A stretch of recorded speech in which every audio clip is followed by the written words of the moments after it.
செல்லக்குட்டீஸ் எல்லாருக்குமே வந்து பார்த்தீங்கன்னா குட் ஈவினிங். பேரண்ட்ஸ் யாரும் இந்த வீடியோவை வந்து பார்த்துட்ருக்கீங்க அப்படின்னாலும் அவங்களுக்குமே வந்து பார்த்திங்கன்னா குட் ஈவினிங். வாங்க இப்போ வீடியோக்குள்ளே போகலாம். இப்போ என்ன பார்க்க போகிறோம் அப்படின்னு வந்து பார்த்திங்கன்னா ஸ்க்ரீனில் வந்து பாருங்கள். இப்போ என்ன கேட்டிருக்காங்க அப்படின்னா டோட்டலாகவே நம்ம இப்போ 7th ஸ்டாண்டர்ட் மேக்ஸுக்கான தமிழ் மீடியம் இம்பார்ட்டன்ட் கொஸ்டின்ஸ் வந்து பார்க்க போகிறோம். ஃபஸ்ட்டு 5 வந்து பார்த்திங்கன்னா சரியான விடையை தேர்ந்தெடுத்து எழுதுக அப்படின்னு சொல்லியிருக்கிறாங்க. அடுத்த 5 வந்து பார்த்திங்கன்னா கோடிட்ட இடங்களை நிரப்புக அப்படின்னு சொல்லியிருக்கிறாங்க. அடுத்த 5 வந்து பார்த்திங்கன்னா சரியா அல்லது தவறா அப்படின்னு சொல்லிட்டு கேட்டிருக்கிறாங்க. அப்போ டோட்டலாக எவ்வளோ? 15 மார்க். அடுத்த இன்னொரு 5 இருக்குது. அது வந்து பார்த்திங்கன்னா பொறுத்துக வந்து பார்த்திங்கன்னா கொடுத்துருக்குறாங்க.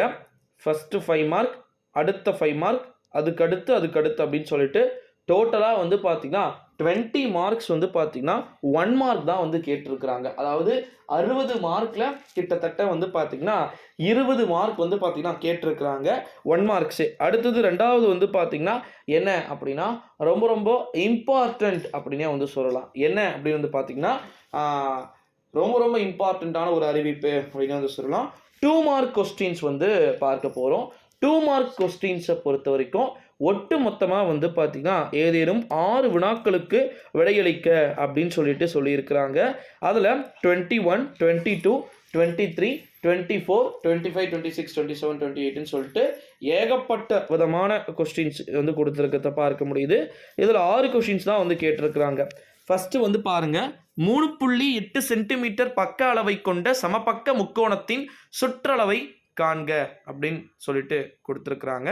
அடுத்தது 22 வந்து பார்த்தீங்கன்னா பாருங்கள், நீளம் 23.7 சென்டிமீட்டர், அகலம் 15.2 சென்டிமீட்டர் அளவுடைய செவ்வகத்தின் பரப்பளவை காண்க அப்படின்னு சொல்லியிருக்கிறாங்க. 23வது வந்து பாருங்கள், ஒரு மட்டைப்பந்து ஆட்டக்காரர் 86% ஓட்டங்களை சேகரித்தால் அதை தாமாக வந்து எழுதுக, தசமமாக எழுதுக. அங்கே பிரிண்டிங் மிஸ்டேக்கு. 24 வந்து பாருங்க, காரணிப்படுத்துகப்பா. ஐயோ, 7th ஸ்டாண்டர்டுக்கே காரணிப்படுத்துக கேட்கிறாங்களா? அடுத்ததாக வந்து பாருங்க 25, கொடுக்கப்பட்ட எண்ணின் முகடுகளை காண்க. வா, this is my favourite question. Tamil medium ஸ்டூடெண்ட்ஸில் முகடுகள் ரொம்ப ரொம்ப ஈஸி.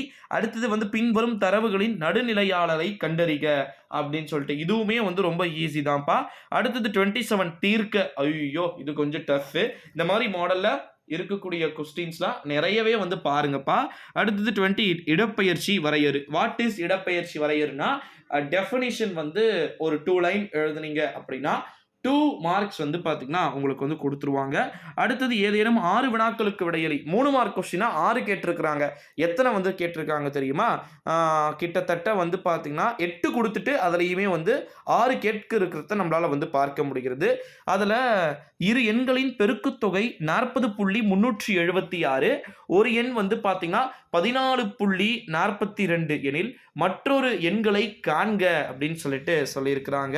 30வது, ஒரு குழந்தையின் மிதிவண்டி சக்கரமானது ஒரு முழு சுற்றுக்கு 49.7 சென்டிமீட்டர் தூரத்தை கடக்கிறது எனில் 10 முழு சுற்றுக்கு அது கடக்கும் தூரத்தை வந்து பார்த்தீங்கன்னா நீவிர் கண்டறிக அப்படின்னு வந்து சொல்லியிருக்கிறாங்க. அடுத்ததா 31வது, ஒரு அசல் ஆண்டு 10% வட்டி வீதத்தில் 5 ஆண்டுகளில் ரூபாய் 10,050 உயர்ந்து எனில் அதோடைய அசலை காண்க அப்படின்னு சொல்லியிருக்கிறாங்க.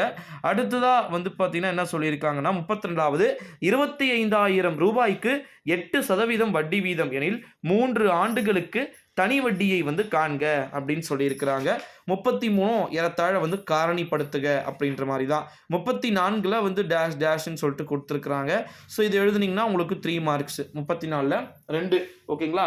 அடுத்ததான் வந்து பார்த்தீங்கன்னா பாருங்கள், 35ல் பின்வரும் எண்களின் சராசரி 38 என்றால் அதோடைய எக்ஸின் மதிப்பை கண்டறிக அப்படின்னு சொல்லியிருக்கிறாங்க. நல்லா புரிஞ்சுக்கோங்க.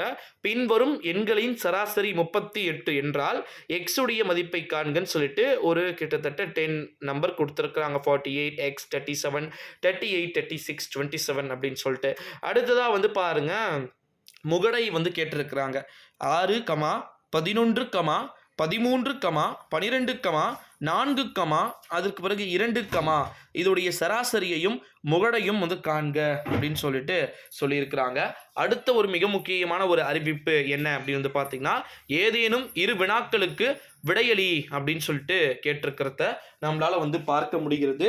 குறிப்பா வந்து 37ல கொடுக்கப்பட்ட அளவுகளை கொண்டு வட்டங்கள் வரைக அப்படின்னு சொல்லிட்டு சொல்லியிருக்கிறத நம்மளால வந்து பார்க்க முடிகிறது. ஓகேங்களா, நல்லா புரிஞ்சுக்கோங்க.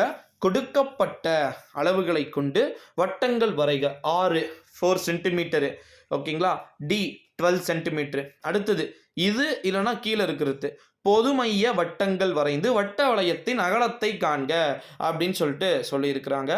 R1 = 3 சென்டிமீட்டர் மற்றும் R2 5 centimetre, D1 6.4 centimetre, D2 11.6 centimetre அப்படின்னு சொல்லிட்டு கொடுத்துருக்குறாங்க செல்லக்குட்டீஸ். ஸோ செல்லக்குட்டீஸ் 5 மார்க் டிடிஎல்ல 2 எழுத சொல்லியிருக்கிறாங்க. ஓகேங்களா, இந்த 2த்துல எதனா 1 எழுதுனீங்க அப்படின்னா உங்களுக்கு 10 மார்க்ஸு.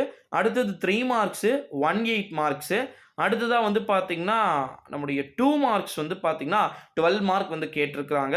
அடுத்தது மேட்ச் த ஃபாலோவிங், பொறுத்துக, சரியா தவறா, கோடிட்ட இடங்களை நிரப்புக, சரியான விடையை தேர்ந்தெடுத்து எழுதுக, இதெல்லாம் சேர்த்து ஒரு 20 மார்க் வந்து கேட்டிருக்காங்கப்பா. ஓகேங்களா, ஸோ அப்போது எளிமையான முறையில் வினாத்தாள்கள் அமையும் அப்படின்னே வந்து சொல்லலாம். பேரண்ட்ஸ் இந்த வீடியோவை பார்க்குறது மட்டும் இல்லாமல் நம்முடைய சேனலுக்கு ஒரே ஒரு சப்ஸ்கிரைபை மட்டும் அவங்கள கொடுத்துட சொல்லுங்கள்.